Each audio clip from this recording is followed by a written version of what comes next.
Sa isa pang video, kita rin ang isa pang drone na bumagsak malapit sa international airport. Base sa ulat, 4 ang nasaktan sa magkakahiwalay na drone attacks. Ayon sa Azerbaijan officials, mula ito sa Iran, kaya nagbanta silang gaganti. Pero itinanggi ng Iran na inaatake nila ang Azerbaijan dahil hindi raw ito kasama sa kanilang mga target. Pero sa kabila niyan, marami na ang nagsilikas sa border ng Azerbaijan at Iran sa takot na madamay.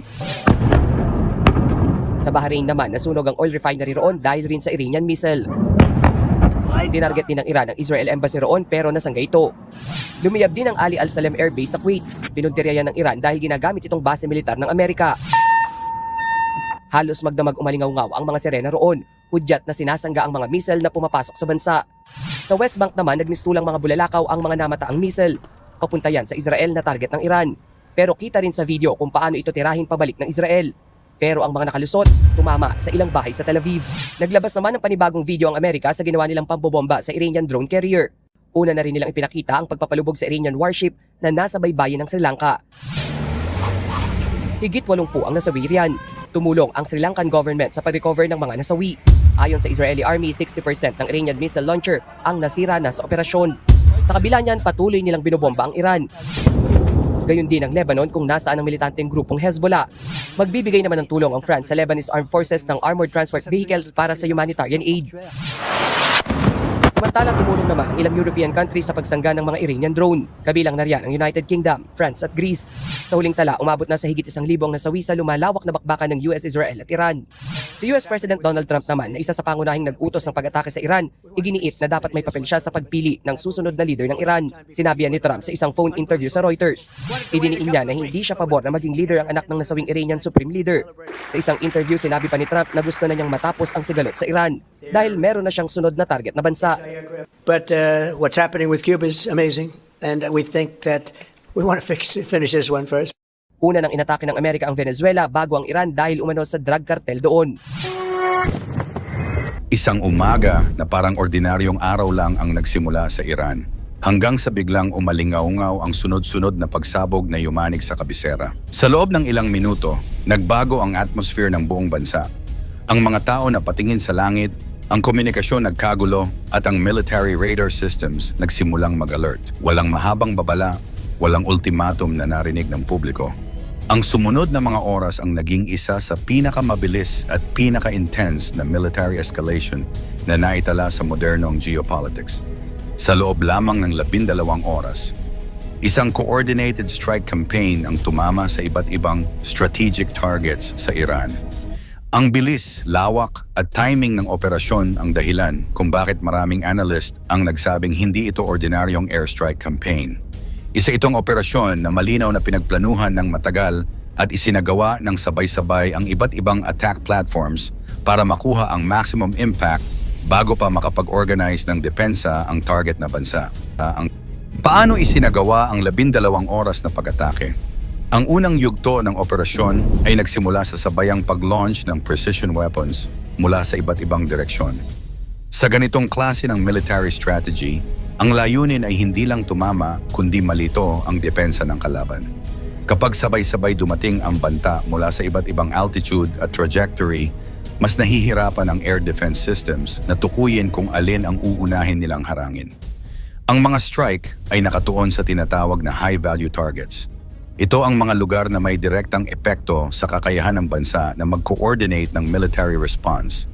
Kabilang dito ang command centers, missile facilities, radar installations, at mga strategic compounds na may kaugnayan sa national leadership structure. Ang ganitong pagpili ng target ay hindi random. Ito ay base sa intelligence analysis, surveillance data, at long-term monitoring ng galaw ng mga critical assets.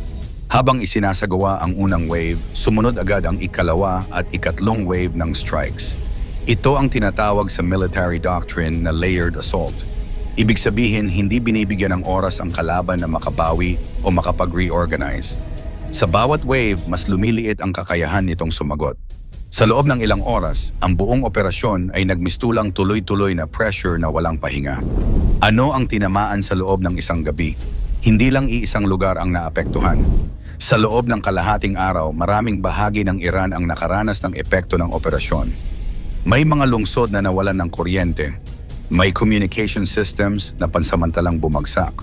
May transport routes na nasira o isinara bilang safety measure. Sa ganitong sitwasyon, hindi lang military ang apektado kundi pati civilian life. Ang biglaang disruption ng infrastructure ay nagdulot ng panic buying sa ilang lugar.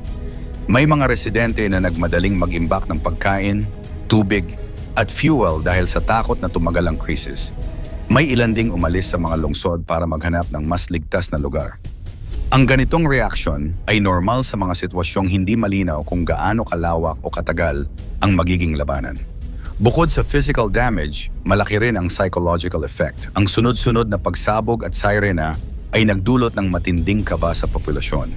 Sa ganitong mga sandali, ang pinakamalakas na armas ay hindi lang missiles kundi uncertainty. Kapag hindi alam ng publiko kung ano ang susunod na mangyayari, mas tumitindi ang takot at tensyon. Ano ang agarang resulta? Matapos ang unang 12 oras, malinaw na may malaking epekto ang operasyon sa strategic structure ng bansa. May mga ulat na ilang matataas na opisyal at security figures ang naapektuhan na nagdulot ng pansamantalang kalituhan sa chain of command. Sa military perspective, kapag ang command structure ay nagulo, bumabagal ang decision-making at humihina ang coordination ng depensa. Sa regional level, agad ding tumaas ang alert status ng mga kalapit na bansa. Maraming radar systems ang na-activate at airspace monitoring ang pinaigting. Ang mga ganitong hakbang ay indikasyon na ang situation ay hindi na lamang lokal na insidente, kundi posibleng magkaroon ng mas malawak na epekto sa rehiyon. Sa international stage, mabilis ang naging reaksyon ng iba't ibang bansa. May mga nanawagan ng agarang de-escalation, may naglabas ng pahayag ng pagkabahala, at may nagsimulang maghanda sakaling lumawak ang tensyon. Kapag ang malalaking kapangyarihan ang sangkot sa isang military escalation, automatic itong nagiging global concern dahil maaaring maapektuhan ang ekonomiya, seguridad, at stability ng maraming bansa. Paano tumugon ang Iran? Hindi nagtagal ay naglabas ng tugon ang Iran sa pamamagitan ng sariling military actions. Ang ganitong response ay bahagi ng deterrence principle. Kapag ang isang bansa ay umatake at walang naging sagot ang kabilang panig, maaaring magmukhang mahina ito sa mata ng kalaban at ng sarili nitong mamamayan. Kaya mahalaga sa strategic doctrine ang pagpapakita na may kakayahan pa ring gumanti. Kasabay ng military response, naglabas din ng mga pahayag ang pamahalaan upang ipakita na kontrolado pa rin nila ang sitwasyon. Sa panahon ng krisis, mahalaga ang messaging dahil ang morale ng publiko ay nakadepende sa kumpiyansa nila sa liderato. Kapag naniniwala ang mamamayan na matatag pa ang pamahalaan, mas mababa ang tsansang magkaroon ng internal unrest. Ano ang posibleng plano ngayon? Sa kasalukuyan, ang direksyon ng Iran ay nakatuon sa 3 pangunahing layunin: pagpapatatag ng depensa, pagpapanatili ng internal stability, at paggalaw sa diplomatic front. Ang pagpapalakas ng defense readiness ay mahalaga para maiwasan ang panibagong strike. Ang internal stability naman ay critical upang hindi magkaroon ng power struggle o kaguluhan sa loob ng bansa. Samantala, ang diplomatic efforts ay ginagamit upang makakuha ng international support at ma-pressure ang kalaban na bumalik sa negosasyon. Ang kombinasyon ng 3 ito ang karaniwang strategy ng isang bansang nakaranas ng biglaang military escalation. Hindi sapat ang lakas ng armas lamang. Kailangan ding gamitin ang politika at diplomasya upang mapanatili ang balanse ng sitwasyon. Ang 12 oras na operasyon na ito ay nagpakita kung gaano kabilis magbago ang geopolitical landscape kapag nagbanggaan ang malalaking kapangyarihan. Sa modernong panahon, hindi na kailangan ng mahabang digmaan para magbago ang direksyon ng kasaysayan. Minsan, sapat na ang isang maikling window ng matinding aksyon para mabago ang balanse ng kapangyarihan sa isang rehiyon. Ang tunay na epekto ng ganitong pangyayari ay hindi agad nasusukat sa loob ng isang araw. Lumalabas ito sa paglipas ng panahon habang nakikita kung paano nag-a-adjust ang mga bansa, paano nagbabago ang alliances, at paano nagre-react ang global community. Ang mga susunod na linggo at buwan ang magpapakita kung ang nangyaring iyon ay simula ng mas malalim na tensyon o simula ng panibagong yugto ng negosasyon. Sa huli, isang bagay ang malinaw. Ang nangyari sa loob ng 12 oras ay patunay kung gaano kabilis magbago ang mundo kapag ang military power, political will, at strategic timing ay nagsabay sa iisang sandali. At habang patuloy na nagmamasid ang buong mundo, nananatiling bukas ang tanong, ito ba ay isang isolated strike lamang o simula ng mas malaking kabanata sa kasaysayan ng global power struggle? Sa tingin mo, ito na ba ang simula ng mas malaking digmaan? Hanggang saan kaya aabot ang tensyon na ito?